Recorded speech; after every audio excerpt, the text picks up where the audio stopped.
Alléluia, alléluia, Amen. soyez bénis. Amen.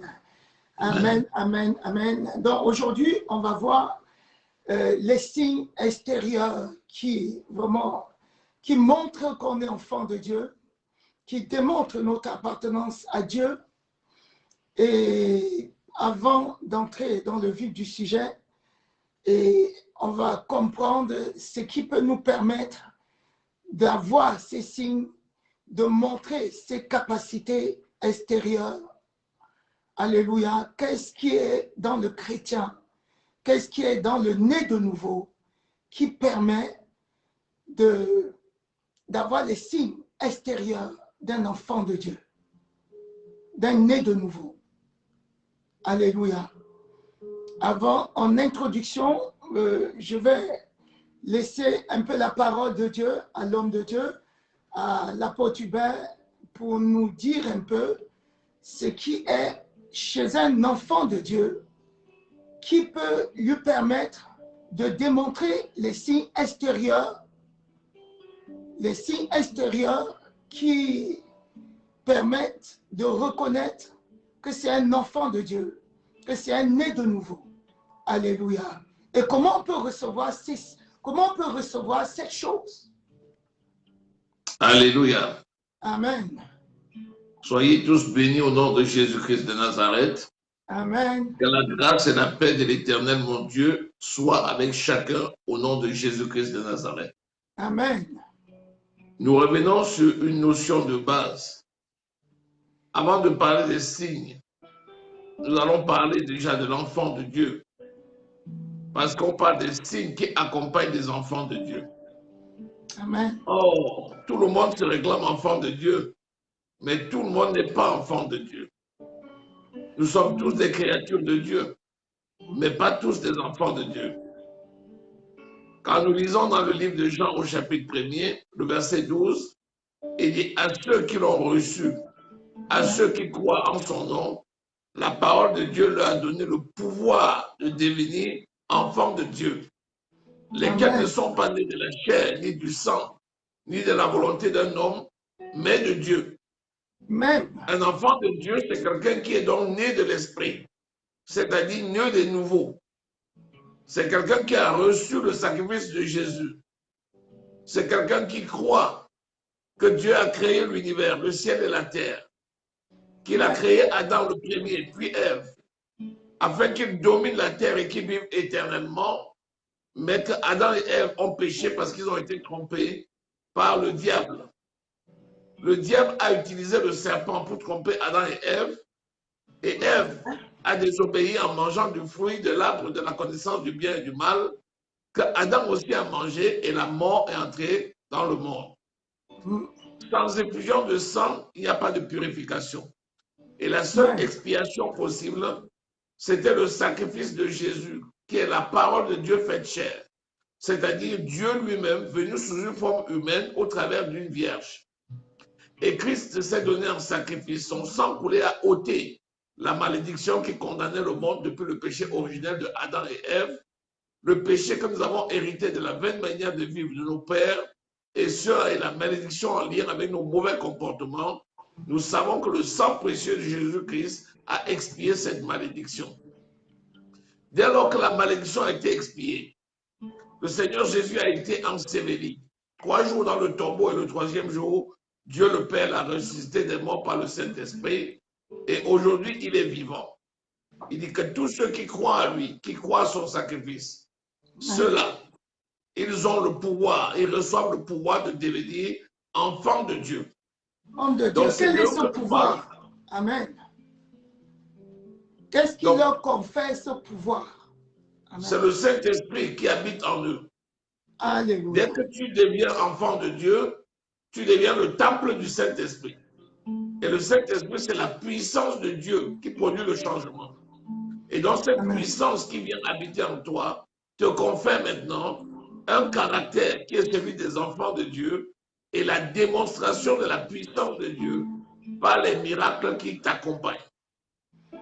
Amen. Donc, pour résumer donc, un enfant de Dieu va porter les caractères de Dieu.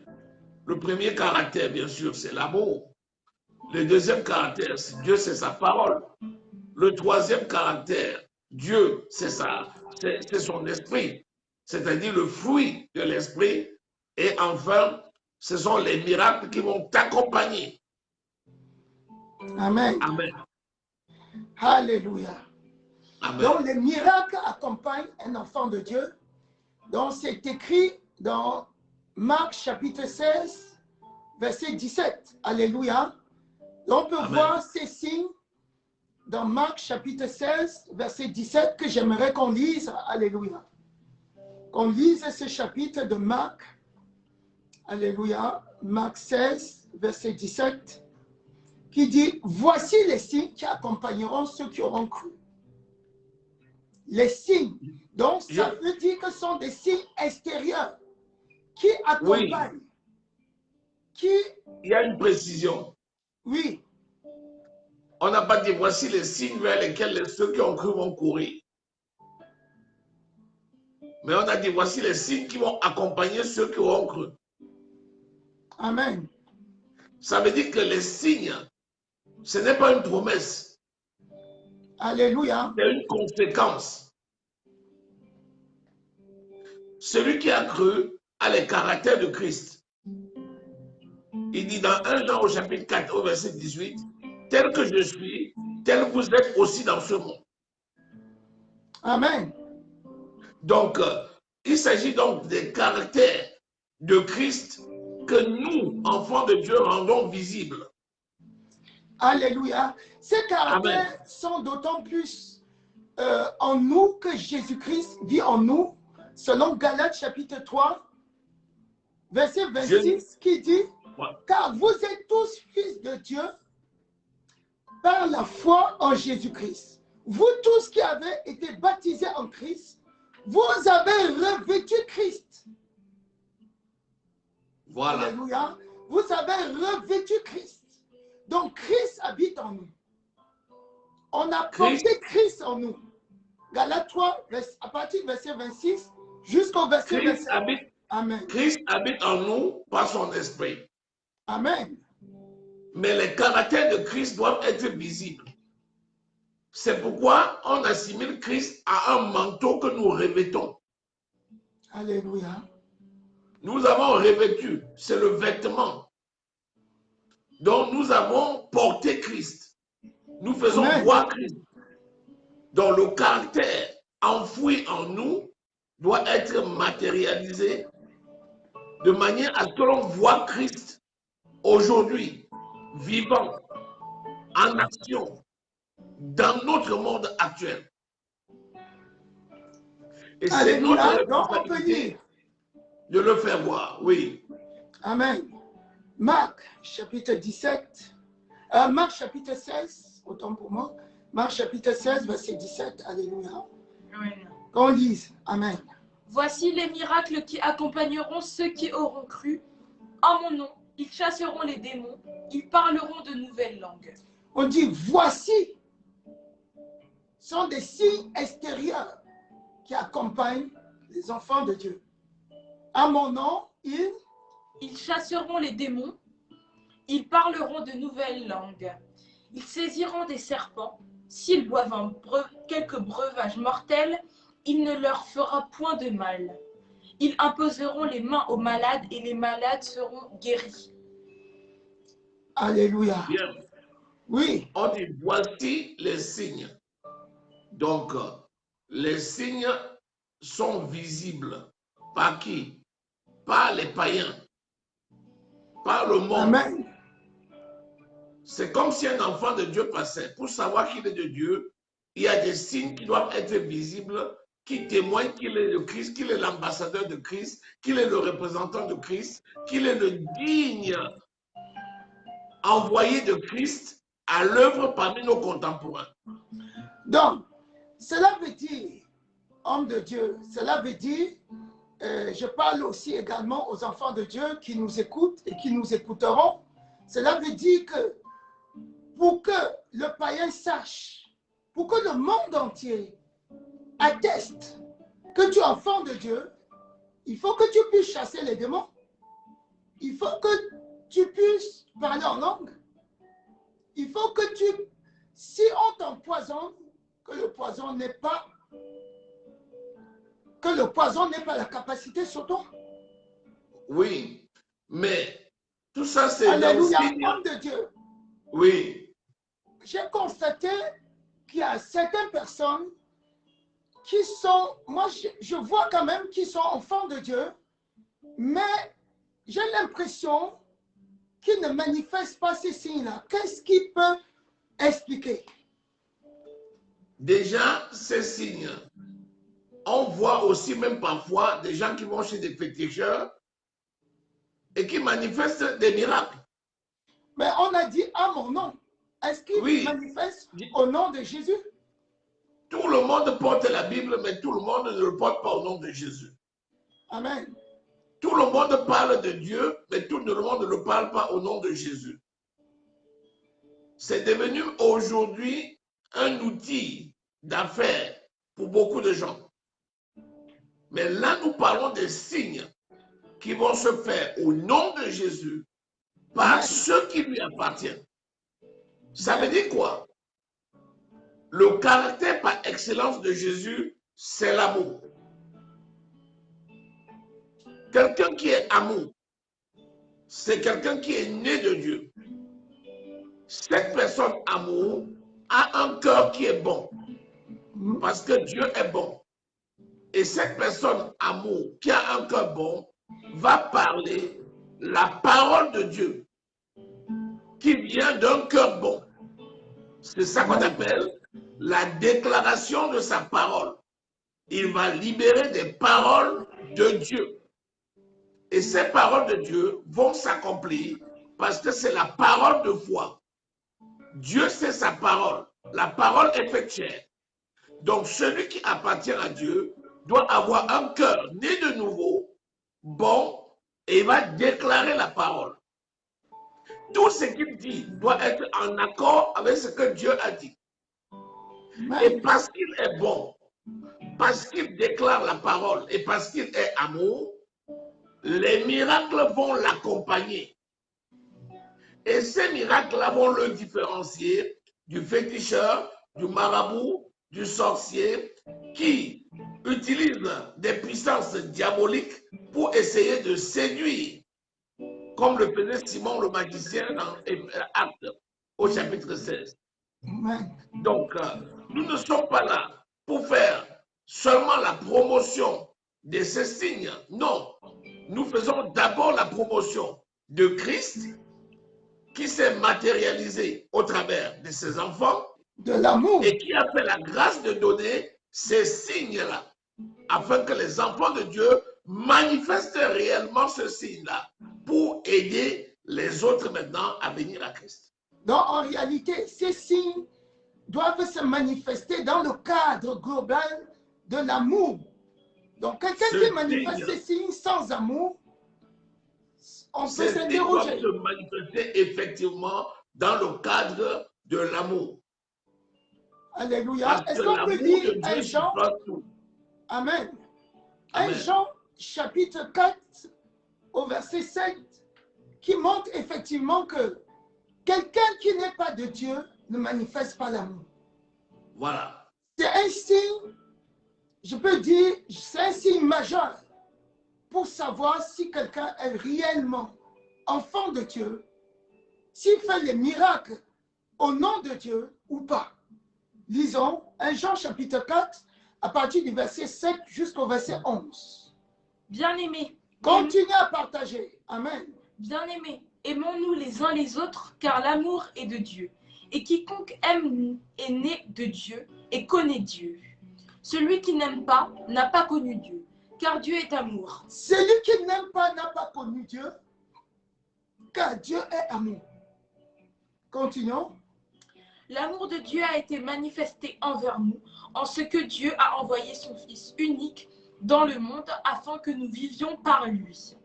Et cet amour consiste non point en ce que nous avons aimé Dieu, mais en ce qu'il nous a aimés et a envoyé son Fils comme victime expiatoire pour nos péchés. Bien-aimés, si Dieu nous a ainsi aimés, nous devons aussi nous aimer les uns les autres. Alléluia. On peut Amen. descendre encore, lire le verset 20 à 21. Il faut soulever les caractères essentiels de la lecture qu'on vient de lire. Oui. Celui qui ne manifeste pas l'amour n'a pas connu Dieu.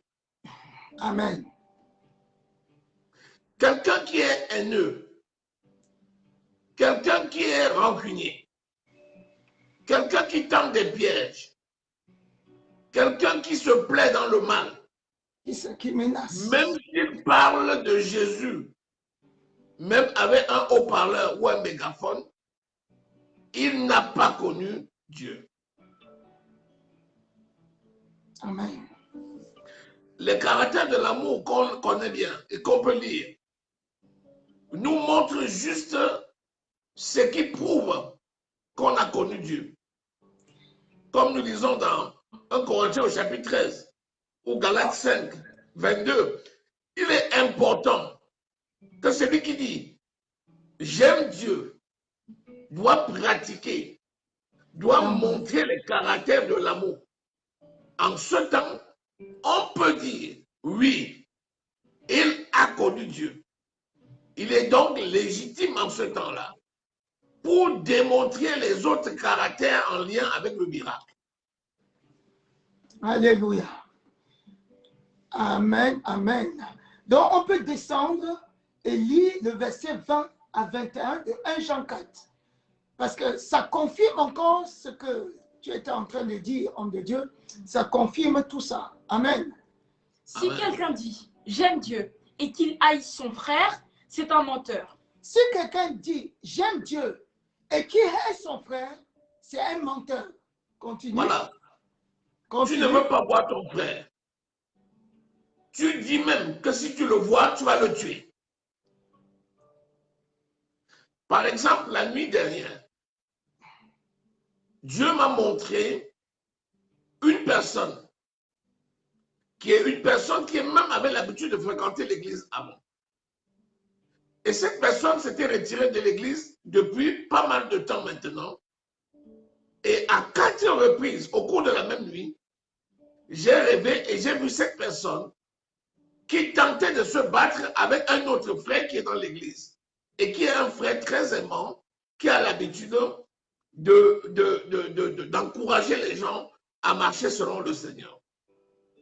Et dans mon rêve, à un moment donné, je voyais comment il poussait un couteau de la main de ce frère-là, qui tentait de poignarder le frère qui était là pour l'encourager et pour l'aider à s'en sortir. Dans mon rêve, j'ai pris autorité et j'ai détruit ce couteau au nom de Jésus. Amen. Bon, ça veut dire quoi?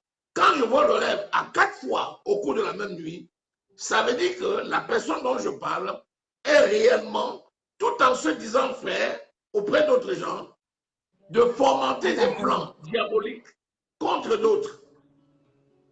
Celui-là, je sais qu'il est déjà désarmé.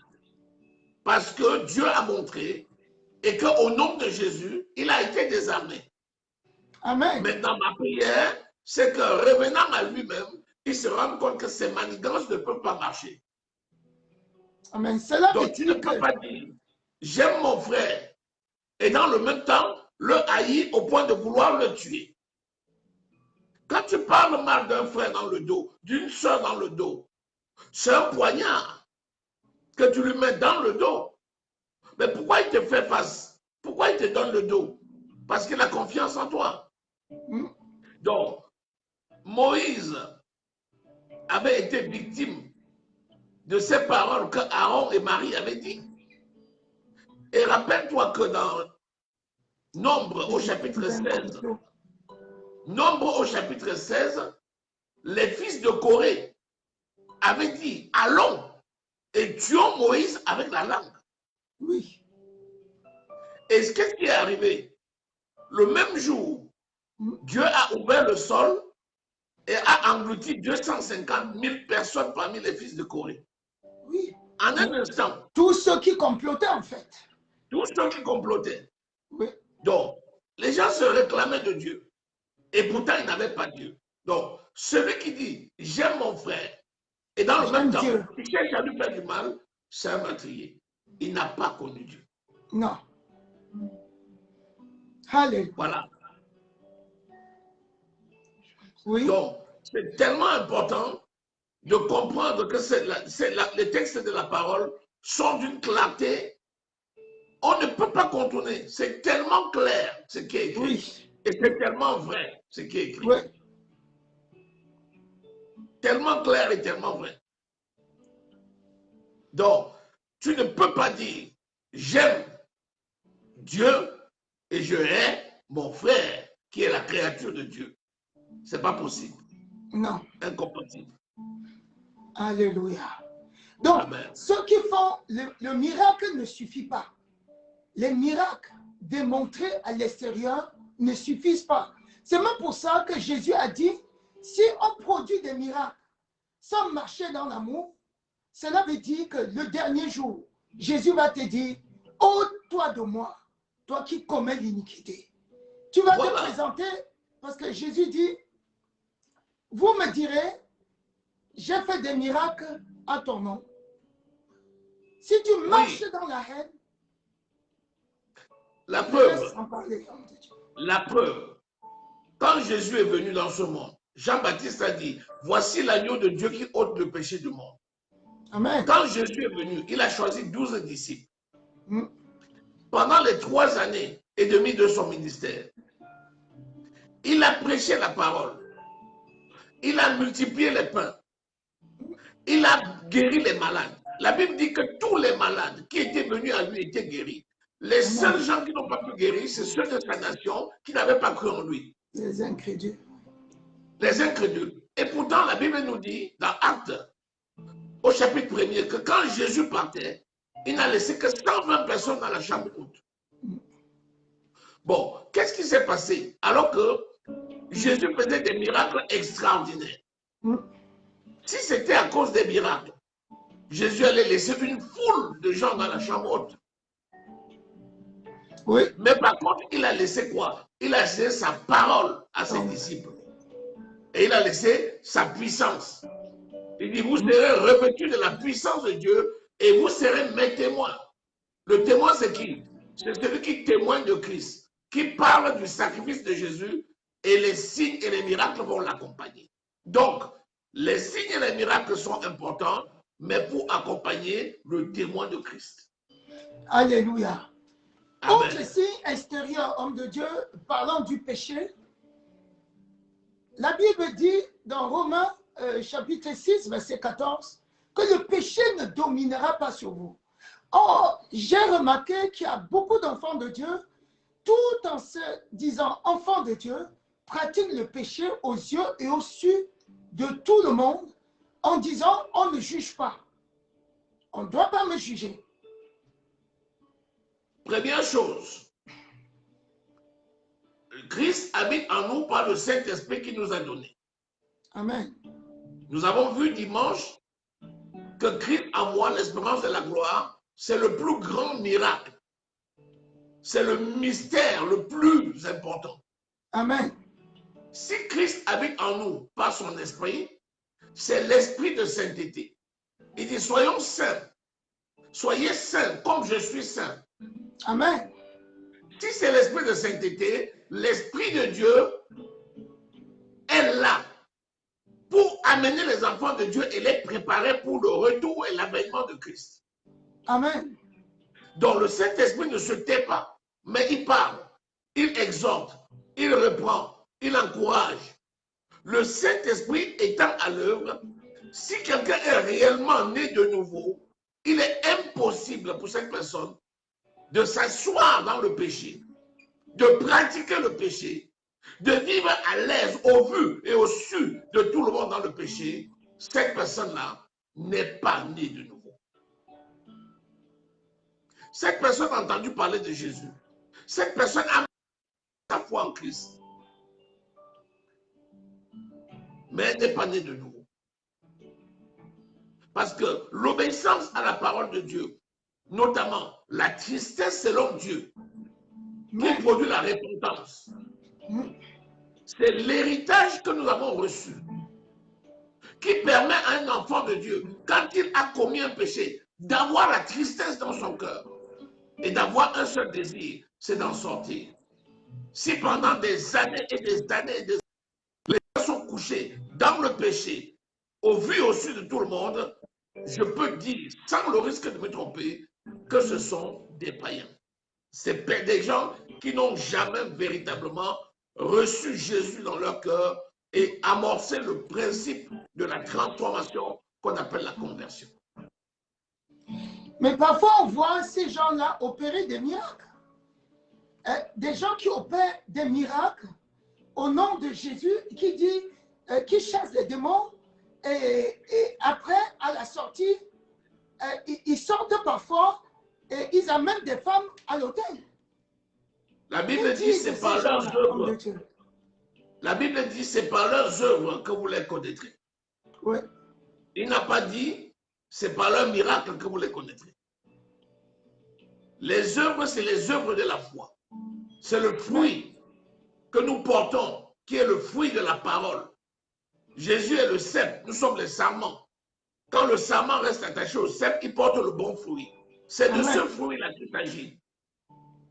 Maintenant, lorsque Moïse est parti chez Pharaon, les démonstrations que Moïse a fait, les sorciers de Pharaon l'ont fait aussi. Oui. Même si le serpent de Moïse a avalé ceux de Pharaon, oui, les sorciers de Pharaon ont quand même fait la démonstration. Donc, c'est pour dire que tout ce que nous voyons comme miracle ne vient pas forcément de Dieu.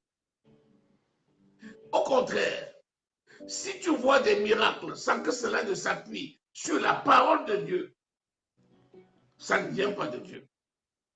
Ce n'est pas sur les miracles qu'on peut construire son avenir, c'est sur la parole de Dieu. Donc, d'ailleurs, un enfant de Dieu ressent l'amour. Un enfant de Dieu ressent l'amour pour Dieu. Donc, mets la parole de Dieu en pratique. Jésus dit... met la parole.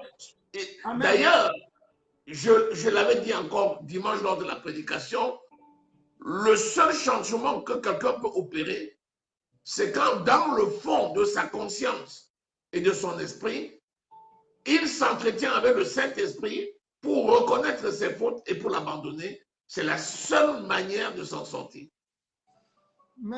Les conseils des hommes peuvent être utiles, mais le conseil de l'esprit l'est encore beaucoup mieux. Donc les miracles sont une chose très importante, puisque si Dieu a cité que les miracles accompagnent ceux qui ont cru, c'est important. Donc nous ne remettons jamais en cause les miracles. Au contraire, le Seigneur en fait pas mal par nos mains. Donc gloire à Dieu. Amen. Mais ce n'est pas derrière le miracle que les enfants de Dieu doivent courir. Ils doivent s'attacher à la parole, aimer Dieu, mettre en pratique la parole de Dieu, aimer le prochain, apporter la bonne nouvelle, apporter les œuvres de la foi qui démontrent le caractère de Christ. D'ailleurs, homme de Dieu, amen, pour enchérir sur ce que tu dis, Jésus dit lui-même dans Jean chapitre 14, verset 21, « Celui qui a mes commandements et qui les garde, c'est celui-là qui m'aime. » Et il dit, le plus grand commandement, c'est d'aimer Dieu, d'aimer son prochain comme soi-même. Voilà. D'aimer Dieu premièrement et d'aimer son prochain comme soi-même. Donc, pourquoi Pourquoi? Parce que Amen. Dieu vit dans notre cœur par le Saint-Esprit. Amen. Donc, dans le fond de notre cœur, il y a Dieu. Il dit, tu aimeras Dieu de tout ton cœur, de toute ton âme, de toute ta force et de toute ta pensée, et tu aimeras ton prochain comme toi-même. Donc, d'abord Dieu, ensuite ton cœur. Amen. Et enfin, le contenu de ton cœur que tu transmets à ton prochain. Amen. Et ça veut dire quoi? Oui. C'est une évolution qui dit centripète. Ça part du fond de ton cœur et ça va jusqu'aux extrémités de la terre. Alléluia. C'est comme ceux qui disent qu'ils attendent le retour du maître. Ils attendent le retour de l'époux. Ils attendent épouser Jésus-Christ. Parfois, c'est très étonnant. Et parfois, certains ressemblent à des maîtresses qui attendent juste que le maître leur donne des choses, mais sans pouvoir l'aimer. Parce qu'il dit, celui qui m'aime met en pratique ma parole. Or, nous sommes la fiancée de Christ. Quand on attend quand même le fiancé, on a envie de faire plaisir au fiancé. On fait ce qui est bien au fiancé. C'est pourquoi, Alléluia. quand le Saint-Esprit est venu, il est venu préparer l'Église pour l'enlèvement. Amen. La Bible nous dit qu'il prépare l'Église afin qu'elle soit trouvée par l'époux sans tache, sans ride, sans défaut, comme une vierge parée. Amen. Qui attend l'époux pour la noce. Alors, si cette vérité qui est tangible n'est pas prise en considération par ceux-là qui se réclament de l'épouse, notamment par ces temps-ci, il y a un problème. Et comme le Saint-Esprit nous enseigne, la parabole des 10 vierges est très claire pour nous montrer que certaines personnes attendent Christ comme épouse, mais ne le verront pas. D'autres l'attendent comme épouse et le verront. Ceux qui le verront, c'est ceux qui vont se conserver purs jusqu'à l'avènement. Et pourtant, elles sont toutes vierges. Et pourtant, elles attendent toutes. Mais certaines sont folles. Pourquoi? Parce qu'elles font souffrir le Saint-Esprit. Elles n'ont pas comme des maîtresses, de pétrole. comme des deuxièmes bureaux. Effectivement, comme des deuxièmes bureaux, c'est pourquoi elles sont exclues du corps de l'épouse. Parce que le pou est pur, comme je suis saint, soyez aussi saint dans toute votre conduite. S'il y a un aspect de ta conduite où tu n'es pas saint, tu n'es pas épouse. Et c'est pourquoi les miracles sont une chose très importante, mais elles doivent être précédées de la sainteté. Amen. Tu te dis par exemple enfant de Dieu. Tu prêches l'évangile. Mais dans le même temps, tu te dis, comment on dit? Tu te dis, les gens qui sur YouTube font booster les vues. Comment on les appelle? Les influenceurs. Les influenceurs. Alors, tu as une page d'influenceurs où tu racontes toutes les bêtises de la terre pour attirer l'attention des gens et de recommander des vues pour obtenir un peu de sous. Et tu as l'autre page où tu parles de Dieu 3 fois saint. Mais toi, tu es rigolo. Jésus n'enlèvera jamais une telle personne. Jamais. Jamais. Pourquoi? Parce que le Saint-Esprit se fatigue jusqu'à la dernière minute. Si quelqu'un entend sa voix et change, elle sera enlevée. Mais si par contre tu entends la voix de l'Éternel et tu gardes la porte fermée, c'est fini. Lorsque l'époux viendra, tu seras comme cette vierge folle qui a manqué de lampe juste au moment où l'époux est venu pour entrer. Il n'y avait plus de lumière parce que le pétrole était terminé. Donc, il faut faire très attention.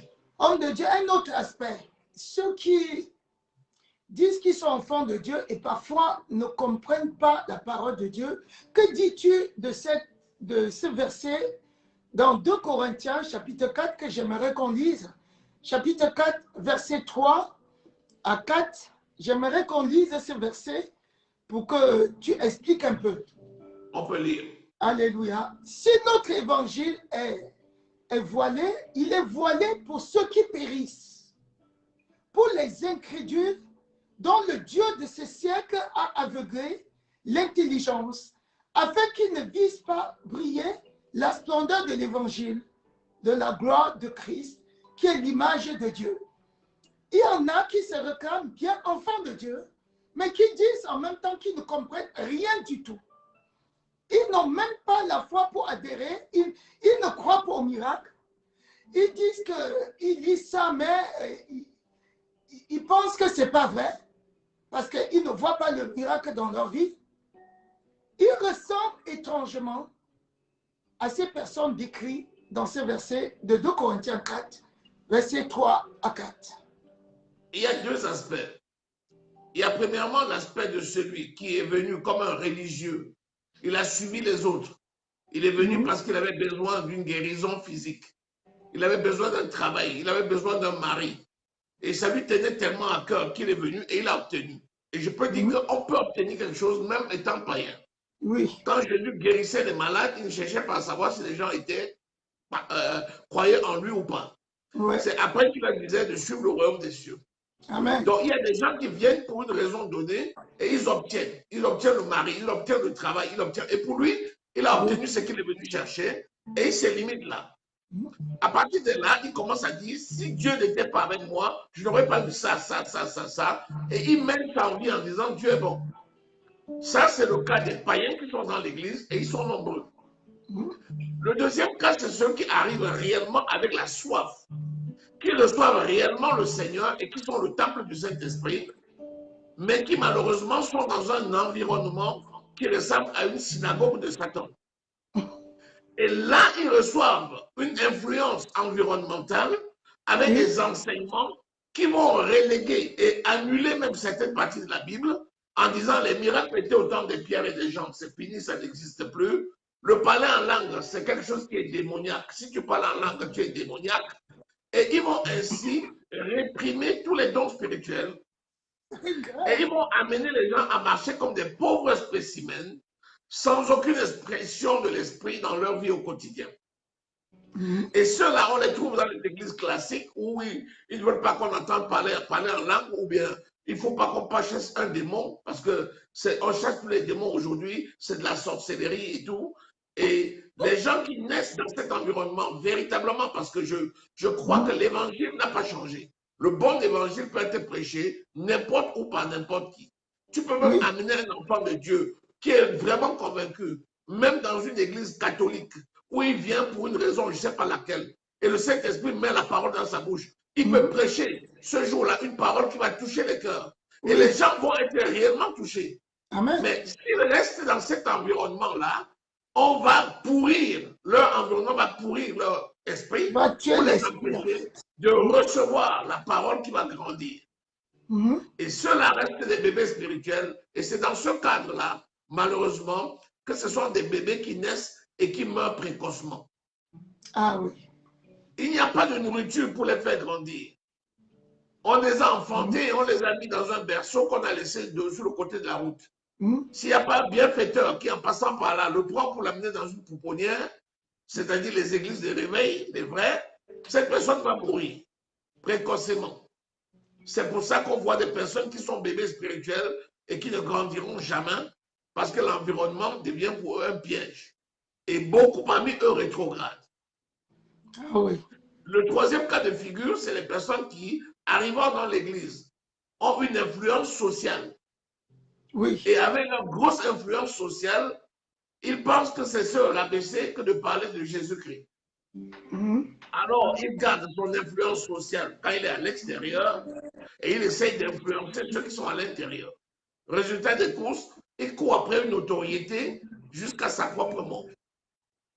Voilà les différents cas de figure des personnes qui malheureusement ne connaissent jamais la progression, n'arrivent pas à grandir. Mais il y a un espoir quand même. Puisque si la flamme demeure dans leur cœur, ils ont réellement le désir de connaître, il nous fait la promesse, il dit, je me laisse trouver par celui qui me cherche.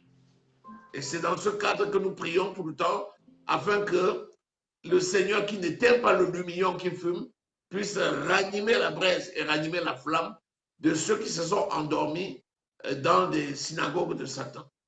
Voilà. Je crois que voilà trois explications qui sont tout à fait plausibles. Soit le voile n'est pas ôté, les écailles demeurent sur les yeux et dans l'entendement, et la personne entend, écoute la parole de Dieu sans jamais la comprendre et sans jamais l'accepter. Oui, parce que ça, c'est des païens qui ont entendu parler de Jésus. Parce qu'il n'est pas né de nouveau. Oui. Ils ne sont pas nés de nouveau.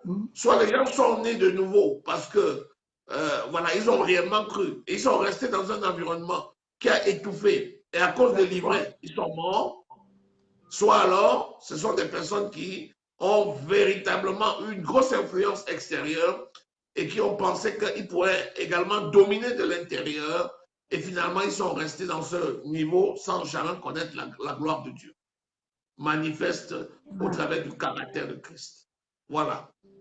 Voilà donc toutes ces personnes qui, malheureusement, même peuvent soit faire la promotion des miracles qui, en fait, ne s'appuient pas sur les caractères de Christ. C'est ceux-là aussi qu'on rencontre dans les loges. Ou bien ils parlent théoriquement des miracles, mais voilà. ne vivent jamais. Tout est théorie et abstrait. Voilà, tout est théorie et abstrait. Ils sont dans les loges. Ce qui les importe, c'est l'influence. Ils doivent être des grands influenceurs politiques, des grands penseurs dans ce monde. Ils doivent quadriller tous les grands postes de ce monde et ils doivent miner aussi l'Église de l'intérieur. C'est leur leitmotiv et beaucoup sont comme ça, malheureusement. Et c'est pourquoi, pour ceux-là, le miracle, au contraire, ça les endort et ça les tue. Voilà, voilà ce qu'on peut dire des préalables au miracle proprement dit. Mais je pense qu'il est temps de parler du miracle en lui-même, parce que c'est quelque chose de très, très important. Oui. Il y a les conditions de l'exercice du miracle de Dieu, mais le miracle de Dieu, c'est un véritable don que Dieu a donné à tous ses enfants. Rappelons-nous qu'il dit, voici les miracles qui accompagneront ceux qui auront cru. Il n'a pas dit quelques-uns. Il n'a pas dit quelques-uns d'entre ceux qui auront cru. Mais il a dit ceux qui auront cru. Amen. Ça veut dire que contrairement aux dons spirituels qu'il va donner à chacun selon son bon vouloir, les signes et les miracles là sont pour tous ceux qui ont cru. Ça accompagne tous ceux qui ont cru. Amen. Donc si tu es un enfant de Dieu qui a réellement cru, si ces signes ne t'accompagnent pas, tu dois te poser des questions. Tu dois t'inquiéter. Amen. Parfois ça accompagne, mais ils ont peur de manifester. Oui, parce qu'ils sont dans un environnement hostile. Ah oui. Dans ce cas, sortez du milieu d'eux. Si tu es quelque part où on dit déjà de ne pas parler en langue, sors de là. Si tu es quelque part où les gens ne croient pas que tu peux prier pour un malade qui est guéri, sors de là. Si tu es quelque part où les gens disent que si on te donne le poison, ça va te tuer, sors de là. Sortez du milieu d'eux, dit le Seigneur, et je vous accueillerai. 2 Corinthiens au chapitre 6. C'est pourquoi il ne faut jamais accepter d'être bâillonné. La Bible dit, voici les miracles qui accompagneront ceux qui auront cru. C'est sans condition, ce n'est pas une condition, c'est un fait. Si ça ne t'accompagne pas, ou bien si tu fréquentes une assemblée où il n'y a pas de miracle, sors de cette assemblée. Où on critique les miracles, on dit que de parler en langue n'est pas de Dieu, c'est pas bon, on critique tout. Tu ne grandiras jamais dans une telle assemblée, malheureusement. Donc il faudrait sortir du milieu d'eux et le Seigneur t'accueillera pour t'élever. Mais je rappelle quand même que dans ce genre d'église, on prie en général pour les malades, mais sans jamais imposer la main et on critique les miracles. Ben oui, d'abord, c'est une preuve d'incapacité. Parce que la plupart du temps, c'est des gens qui sont incapables de faire. Ils ne savent pas. Ils sont incapables de prier pour quelqu'un et la personne se lève. Ils sont incapables de chasser un démon. Et ils savent que pour eux, c'est s'attaquer aux démons. Et comme ils ont peur des démons, alors ils demandent de ne pas réveiller le diable. Parce que si le diable se fâche, c'est grave. Donc ces personnes-là, c'est pour ça que dans leurs églises et dans ces milieux-là, ils ne veulent pas qu'on s'attaque au diable. Deuxièmement, ils sont souvent en ville et dans le milieu séculaire, les amis des gens qui dirigent les loges. Ils ont souvent ce genre de relations qui font qu'ils ne veulent pas se passer pour leurs ennemis. Alors que la parole de Dieu dit, nous ne sommes ennemis de personne. Nous sommes amis de Dieu. Et nous sommes là pour prêcher l'évangile pour le salut des âmes. Il ne faut pas plaire aux hommes. Ce qui est anormal, ben oui, voilà. C'est ça la question. Et c'est pour ça que ces églises-là sont là pour réprimer tous les miracles. Ils répriment le parler en langue. Ils répriment la prière pour les malades. Ils répriment l'imposition des mains. Ils répriment. Et quand ils voient un miracle, ils disent toujours c'est satanique. Pourtant, ça vient des hommes de Dieu, aguerris, appelés, qui ont apporté toutes leurs preuves de leur appartenance au Seigneur et de leur amour pour le Seigneur. Voilà pourquoi c'est un vrai défi. soit les gens sont incapables et ils sont jaloux, soit ils sont de connivence avec les domaines sectaires et ils sont ennemis de Dieu. Ils essaient de combattre l'œuvre de Dieu de l'intérieur. Ils découragent toute initiative pour faire des campagnes. Ils découragent toute initiative pour former des disciples. Ils découragent toute initiative pour entraîner les gens dans le mouvement de l'esprit. Ils découragent toute initiative à faire connaître la puissance de Dieu. Toute initiative à financer l'œuvre de Dieu est découragée. Toute initiative à apporter de l'argent nécessaire pour faire connaître l'évangile jusqu'aux extrémités de la terre est découragée. Ils disent que la dîme n'est plus d'actualité. Ce sont également les mêmes. Ils sont dans une incapacité totale de chasser un démon. En même temps, ils savent que Dieu a organisé son église de manière à ce qu'il ne manque pas de ressources dans sa maison. Et les principes divins de la croissance financière, matérielle et autres que Dieu a donnés, ils répriment ces principes. Parce qu'ils savent que lorsque les gens mettent en pratique les principes de la parole, la dîme, les offrandes, les libéralités, les actions de grâce, il y a une puissance financière qui permet donc à l'évangile d'aller jusqu'aux extrémités de la terre. Amen. Mais comme eux, ce sont des méthodes barrières, ils sont là pour empêcher l'évangile, alors ils discréditent les enseignements de la parole de Dieu. Ils parlent de ce qu'ils ne connaissent pas, comme c'est écrit dans le livre de Tite. Ce sont vraiment des écueils dans nos agapes. Et puis, ils sont là pour décourager, discréditer tout. Voilà. Voilà ce qui se passe malheureusement pour ce genre de personnage. Amen. Vous avez saisi, mes bien-aimés, amen, les signes extérieurs qui accompagnent les enfants de Dieu. Vous avez vu déjà, l'homme de Dieu a parlé des miracles qu'on peut regarder dans Marc chapitre 16, verset 17. Alléluia. Voilà. Ces miracles-là accompagnent vraiment les enfants de Dieu. Il ne faut pas avoir peur de les manifester. Mais il faut manifester ces miracles dans un cadre précis, dans l'amour de Dieu. Parce que celui qui n'est pas amour n'est pas de Dieu. L'amour de Dieu a été déversé dans notre cœur par l'Esprit de Dieu qui nous a été donné. Galates chapitre 100, verset 5. Donc, il faut manifester ces miracles-là dans ce cadre. Aimer Dieu premièrement. Parce que Jésus dit que celui qui m'aime garde mes commandements.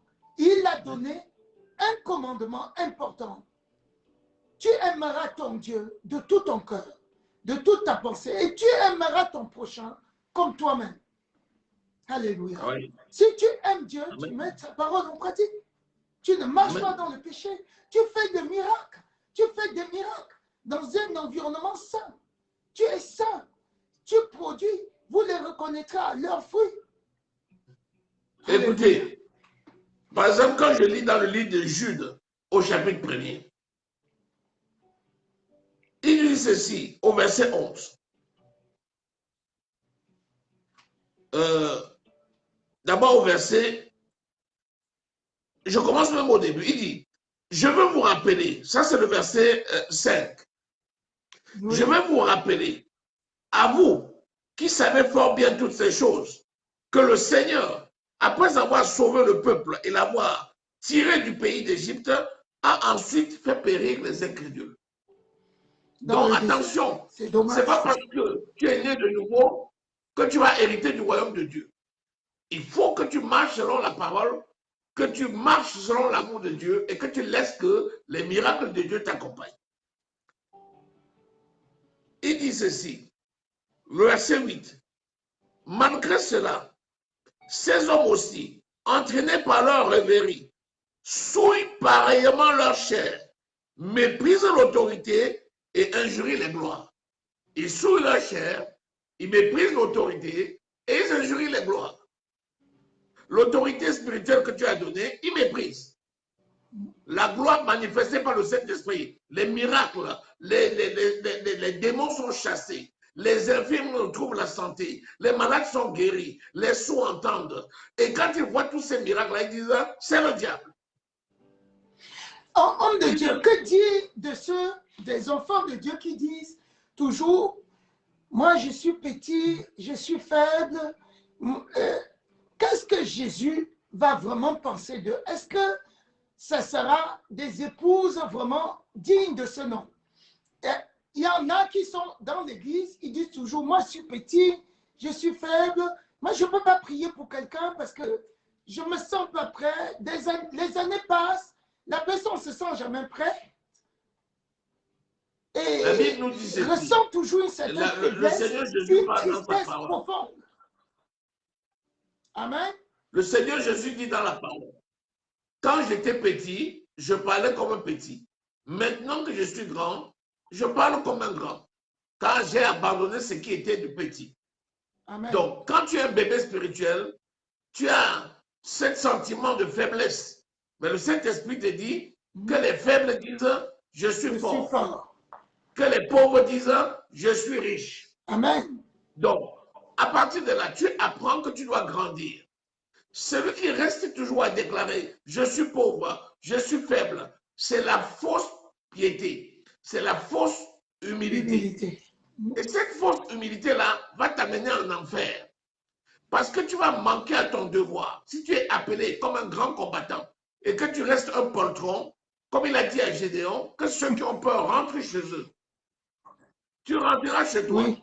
Donc, il faut que tu sois un vrai combattant. Il faut que tu fasses en fonction de ton âge. Il faut que tu aspires à être toujours plus grand. Il faut que tu saches que ton Père est avec toi et qu'avec toi, ton Père ne t'abandonnera jamais, c'est la victoire. Je te rappelle que quand David a battu Goliath, David n'a pas compté sur ses bras, il n'a pas compté sur sa force, mais il a compté sur l'Éternel. Il a dit, toi Goliath, c'est un circoncis, tu viens contre moi avec la lance, avec l'épée, mais moi, je viens contre toi au nom de l'Éternel. Amen. Donc, apprenons à combattre au nom de l'Éternel pour apporter victoire sur victoire. Donc, cesse de dire, je ne peux rien faire, mais désir grandit ardemment dans la connaissance de la parole, dans la mise en pratique de la parole, et l'Esprit de l'Éternel qui est là pour te fortifier va te conduire d'un niveau de gloire à un autre niveau de gloire dans le succès. Voilà. Voilà ce que je peux dire concernant ces personnes qui font un profil bas, qui rasent les murs, alors que c'est eux qui devaient être la tête haute pour parler de Jésus-Christ. Alléluia. Amen. Amen. Sur ce, homme de Dieu, on va passer aux offrandes parce que le temps est en partie. Voilà. Alléluia. Est-ce que tu as un mot de la fin par rapport à cet enseignement, par rapport à cette parole? Il est très important de considérer que le miracle est un signe et que ce signe n'est pas seulement pour les païens, mais c'est aussi un signe pour les chrétiens. C'est un signe qui permet aux païens de savoir que tu es un enfant de Dieu parce que tu le démontres dans le cadre de l'amour de Dieu, mais c'est aussi un signe pour les enfants de Dieu pour comprendre que la parole de Dieu est accomplie dans leur vie et qu'ils sont dans le bon tempo pour faire la bonne mission parce que Jésus vient bientôt. Amen. Ne sois pas de ceux qui méprisent les gloires. Ne sois pas de ceux qui rejettent les gloires. C'est pourquoi abstiens-toi de commenter avec ceux qui se méprisent les serviteurs de Dieu. Abstiens-toi de commenter avec ceux qui insultent les serviteurs de Dieu. Mais toi, reste à l'affût dans la sanctification, progresse pour aller de gloire en gloire, aux côtés des serviteurs de Dieu qui ont la crainte de l'Éternel. Et toi, le Seigneur va t'utiliser, les miracles vont t'accompagner.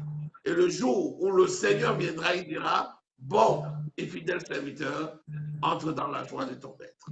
Voilà.